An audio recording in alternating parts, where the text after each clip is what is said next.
اچھا، آپ نے کہا کہ آپ روحانی طور پر حضرت علی پہلے خلیفہ ہیں، جی اس طرح بات نہیں ہوئی، وہ ڈیفرنٹ بات ہے.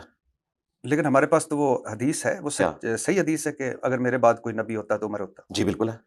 تو آپ نے، میں آپ کا ایک ٹی وی شو بھی دیکھ رہا تھا، اس میں آپ نے حضرت موسیٰ اور ہارون اور نبی اور حضرت علی، جی وہ بخاری مسلم کی حدیث جی پیش جی کی. وہ یہ ساری باتیں اپنی جگہ درست ہیں، اپنے اپنے کانٹیکسٹ میں رکھ لیتے ہیں، ہاں ایک ایک کر کے شروع کر دیتے ہاں. ہیں. تو آپ نے کہا کہ روحانی طور پر حضرت علی پہلے خلیفہ ہیں، جبکہ سیاسی طور پر ابو بکر صدیق پہلے خلیفہ ہیں. یہ روحانیت اور سیاست اور یہ آپ نے کیسے دو ہاں یہ اس صحابہ طرح نہیں ہوا تھا. یہ مولانا اسحاق صاحب کے اوپر اعتراض کیا گیا تھا. انہوں نے سنی شیعہ کنفلکٹ کو ختم کرنے کے لیے بات کی تھی کہ اگر اہل تشیع سیدنا ابو بکر، عمر، عثمان کی خلافت سے اختلاف کرتے ہیں نا، تو ایٹ لیسٹ اس چیز کو ایکسیپٹ کریں کہ سیدنا علی نے انہیں ایکسیپٹ کیا ہے، اور ہر معاملے میں حضرت علی سے وہ مشورہ کر کے چلتے تھے. تو وہ کہتے تھے کہ آپ اس کو اگر یوں ریزالو کریں نا، کہ آپ کہتے ہیں کہ ہم ان کو سکسیسر مانتے ہیں، تو آپ یوں کہہ لیں کہ روحانی طور پر سیدنا علی اس حوالے سے نبی اسلام کے علم کے وارث ہیں، کیونکہ علم کے اعتبار سے تو ٹاپ کے اوپر تھے، وہ چیف جسٹس تھے. پہلے خلیفہ کون تھے؟ سیدنا ابو بکر رضی اللہ تعالیٰ عنہ. تو پھر تو روحانیت میں کہاں آپ سے آ کو گئی؟ سرکار، آپ پتہ کیا ہے، جب آپ نے مقدمہ سمجھنا ہے نا، ہاں.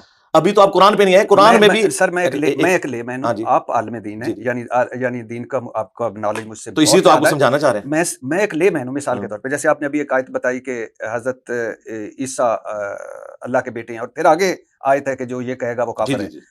تو میرے لیے، میرے جیسا بندہ جو دین کا نالج نہیں رکھتا، اس کو آپ نے گھسیڑ دیا ایک روحانیت اور ایک نہیں اس سیاست طرح میں. نہیں ہوا. یہ پورا مقدمہ آپ کے لیے تو ہے ہی نہیں یہ مقدمہ. تو یہ کس کے لیے؟ ہاں یہ ان لوگوں کے لیے جن کا یہ انٹرسٹ ہے. جس کو واقعہ کربلا سے انٹرسٹ نہیں ہے نا، اس کے لیے ٹاپک نہیں ہے. وہ ممی ڈیڈی ہے، 100 دفعہ سبحان اللہ پڑھے، 100 دفعہ الحمدللہ پڑھے. جب وہ اختلافی موضوعات میں آئے گا تو یہ پوری سائنس اس کو سمجھ نہیں پڑے گی کہ اتنی بڑی دراڑ کیسے ہے کہ دنیا میں 15% مسلمان شیعہ ہیں، 85% اہل سنت ہے، اور دنیا کے ہر کونے میں شیعہ موجود ہے. آخر اتنی بڑی دراڑ ہے مدینہ شریف کے اندر، آج بھی 40% شیعہ رہتے ہیں. ٹھیک ہے.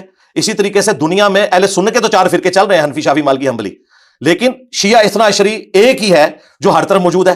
تو آخر اس کے پیچھے کوئی ریزن ہے، تو ہم اس کو کنکلوڈ کرتے ہوئے یہ ساری چیزیں بتاتے ہیں. میں آپ کو بتاؤں، اگر آپ اس طرح ڈسکشن کریں گے تو قرآن حکیم میں بھی کئی ایک کنٹراڈکٹری سٹیٹمنٹس ہیں جو بیک وقت ساری درست ہیں اپنے اپنے کانٹیکسٹ کے اعتبار سے. ہم ایک ایک کو ڈسکس کریں گے. مثلا میں آپ کو ایک مثال دیتا ہوں آپ کے کیمرے میں. قرآن میں انک لا تہدی من احببت ولکن اللہ یہدی من یشاء. اے نبی، جس سے تم محبت کرتے ہو تم اسے ہدایت نہیں دے سکتے، اللہ جسے چاہتا ہے ہدایت دیتا ہے. اگر میں اس سٹیٹمنٹ کو اٹھاؤں اور میں کہوں کہ قرآن میں تو واضح لکھا ہے نبی ہدایت نہیں دیتے، کیا کسی مسلمان کا عقیدہ ہے کہ نبی ہدایت نہیں دیتے؟ ہم تو کہتے ہیں نبی الاسلام ہمارے ہدایت کے امام ہیں، لیکن قرآن میں تو لکھا ہے جس سے تم محبت کرتے ہو اسے ہدایت نہیں دیتے. ہم اس کو جواب دیں گے کہ یہ سورۃ القصص کی آیت ہے نا، سورہ شورى میں آیت ہے وَإِنَّكَ لَتَهْدِي إِلَىٰ صِرَاطٍ مُسْتَقِيمٍ. اے نبی بالضرور تم لوگوں کو ہدایت کی طرف رہنمائی کرتے ہو. وہاں آیا کہ ہدایت نہیں دیتے، یہاں رہنمائی کرتے ہو. دونوں سٹیٹمنٹ 180 ڈگری جو سٹیٹمنٹس ہیں نا جی، یہ بیک وقت درست ہیں. نبی الاسلام کسی کی تقدیر بدل کر اسے ہدایت نہیں دے سکتے، لیکن ہدایت کی طرف رہنمائی کر سکتے ہیں. وہاں آیا انک لا تہدی، اے نبی تم ہدایت نہیں دے سکتے. یہاں آیا انک لتہدی، تم ضرور ہدایت دیتے ہو. تو یہ 180 ڈگری سٹیٹمنٹس بیک وقت درست ہیں. اس طریقے سے ہم نے مختلف ویڈیوز میں جو مختلف باتیں کی ہوتی ہیں نا، وہ اپنے کانٹیکسٹ کے ساتھ ہوتی ہیں. بعض اوقات ہم ریبٹل کر رہے ہوتے ہیں الزامی جواب کے طور پر، بعض اوقات کسی کلیریفیکیشن دے رہے ہوتے ہیں کہ وہ یہ کہنا چاہ رہا تھا، اس میں یوں تھا. باقی ہم چونکہ اہل سنت کے منہج کو لے کے چل رہے ہیں، اہل سنت کی کتابیں پڑھی ہوئی ہیں.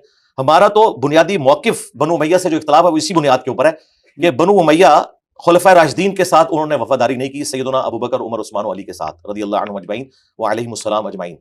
اور سیدنا ابو بکر رضی اللہ تعالیٰ عنہ کی اولاد ان کی وفات کے بعد حضرت علی کے ساتھیوں میں سے تھی. آج شیعہ جو اہل سنت کو ٹانٹ کرواتے ہیں وہ بالکل درست کرواتے ہیں کہ آپ کہتے ہو صحابہ کی اولاد، تو محمد بن ابی بکر تو حضرت ابو بکر کے بیٹے تھے جو حضرت علی کے ساتھ تھے، اور جنگ جمل میں حضرت عائشہ کو وہ سمجھانے گئے تھے کہ میری بہن واپس چلی جا، خلیفہ وقت حضرت علی ہیں.